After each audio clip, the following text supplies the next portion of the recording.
बोले भारत माता की, भारत माता की। श्री गुरु महिमा। पूज्य संत चरण, मंच में विराजमान सभी संतों को सादर नमन प्रणाम। हमारे बीच में बैठे हुए छत्तीसगढ़ के यशस्वी मुख्यमंत्री सम्माननीय विष्णुदेव साय जी, हमारे बीच में बैठे हुए यहाँ के विधायक अभी जो बोल रहे थे सम्माननीय पुरंदर मिश्रा जी, सम्माननीय मोतीलाल जी, और दो जिला अध्यक्ष हैं, महासमुंद जिला अध्यक्षा और गरियाबंद के, और उपस्थित सभी सम्माननीय जन, सबको सादर नमन प्रणाम। उपस्थित हमारे यहाँ पर आए हुए सभी माताएं बहनों, आप सबको प्रणाम। धर्म, अर्थ, काम और मोक्ष, सनातन संस्कृति में ये 4 पुरुषार्थ बताए गए हैं। अंतिम पुरुषार्थ है मोक्ष, और ये प्राप्त करना है तो भारतीय संस्कार और संस्कृति को ग्रहण करके ही प्राप्त किया जा सकता है। यहां पर जो बैठे हुए हैं 4 आश्रम कहे गए हैं।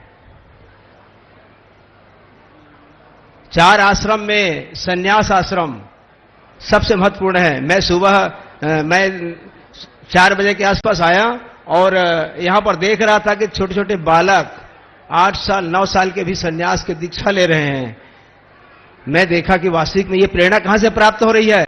यहां पर मंच में बैठे हुए संत आप देख रहे हैं। यहां पर हमारे राजीव लोचन महाराज जी पूछ रहे थे विशेषर, ये जो पहने थे ना का चीज के।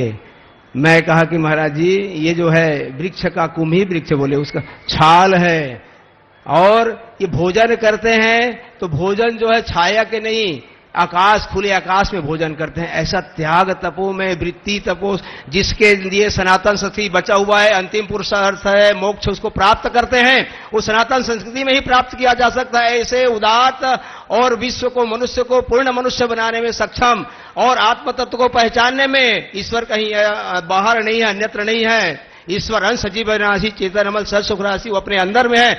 ऐसे परम तत्व को, सच्चिदानंद भगवान को प्राप्त कराने वाले ऐसे उदात्त सनातन संस्कृति को छोड़ करके, और हम यदि विधर्मियों के धर्म में जा रहे हैं, ईसाइयत और मुसलमान और कम्युनिज्म में, तो हमारी ये क्या है, नादानी है। और यदि कोई कहे कि भारत के संतों को, भारत के लोगों को आकर के कुछ और बताया जाए, तो वास्तविक में उनका एक बचकानापन है।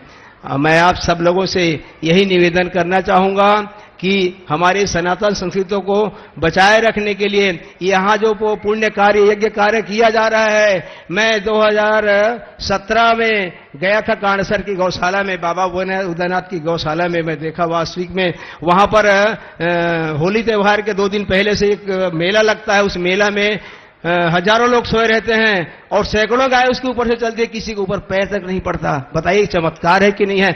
ऐसे गौ माता के बारे में सिर फिरे लोग विनाशकाली विपरीत बुद्धि कह रहे हैं कि गौ माता जो है उसको रखने से, गौशाला खोलने से दुर्गंध आती है। ऐसे व्यक्ति जो है सनातन संस्कृति के लिए कुठाराघात है, घातक है। ऐसे मानसिकता को कुचलना होगा। इसके लिए सनातन संस्कृति, यज्ञ संस्कृति को देना होगा। जो विश्व शांति ब्रह्म यज्ञ हो रहा है, ये विश्व शांति के है। आप जाकर के वहां पर 3 परिक्रमा 5 परिक्रमा करके देखिए, आपके सारे मन के सारे तरंग जो है, अंदर की शक्तियां जागृत हो जाएगी। ऐसे इस महिमा, अलेख महिमा संप्रदाय के धर्म के जितने भी यहाँ पर अनुयायी हैं, उनके जो संचालन करता है, ऐसे त्यागमयी तपोमृति को मैं सादर नमन करता हूं, प्रणाम करता हूं। और सबसे यही निवेदन करता हूं कि यही भारत की विविधता है, सनातन संस्कृति की जो है, जो विश्व गुरु के स्थान पर पहुंचा सकता है और अंतिम पुरुषार्थ को प्राप्त कर सकता है। मनुष्य के अंदर छिपी हुई अंतर्निहित शक्ति को वो भगवान जो कहते हैं, वो भगवान को प्राप्त कर सकता है। ऐसे उदास संस्कृति को बनाए रखें। और मैं देख रहा था यहाँ पर माताएं और बंधुओं, यहाँ पर सूर्य नमस्कार जो हम करते हैं ना, ऐसे ही प्रणाम करके संध्या वंदन कर रहे थे। और भोजन कितना क्लिष्ट नियम बनाए हैं, शाम के बाद भोजन नहीं करते। ये सारी बातें जो है सीखने के लायक है। मैं तो पहली बार मैं उदयनाथ बाबा जी से पूछ रहा था, आपको ये प्रेरणा कहाँ से जगी कि आज आकर के यहाँ पर 12 जिले में काम है विश्वेश्वर, और 12 जिले के बीच में ये रायपुर पड़ता है, इसलिए राजधानी को मैं चयन किया। मैं कहा यहाँ पर कोई स्थानीय लोग नहीं हैं और आपने यहाँ पर चयन किया, तो ये सब हम सब लोगों को यहाँ पर सब सभ्य कहने वाले हैं, ऐसे लोगों की आंख खुल जानी चाहिए, देखना चाहिए कि वास्तविक में गिरिवासी वनवासी और ये गिरी कंदरा में छिपे हुए ये जो रहने वाले लोग किस प्रकार से सनातन संस्कृति को बचा कर रखे हैं। जैसे भगवान श्री रामचंद्र जी बंदर भालुओं के सहारे से उस समय के आदताई सबसे दुराधारी ऐसे राक्षस रावण का संहार किए, तो ऐसे बंधु ही संस्कार जो संस्कृति की रक्षा करने वाला है, इनको मैं सत सत प्रणाम करते हुए अपने वाणी को विराम देता हूं। बोलिए भारत माता की जय। श्री गुरु महिमा, अले गुरु महिमा।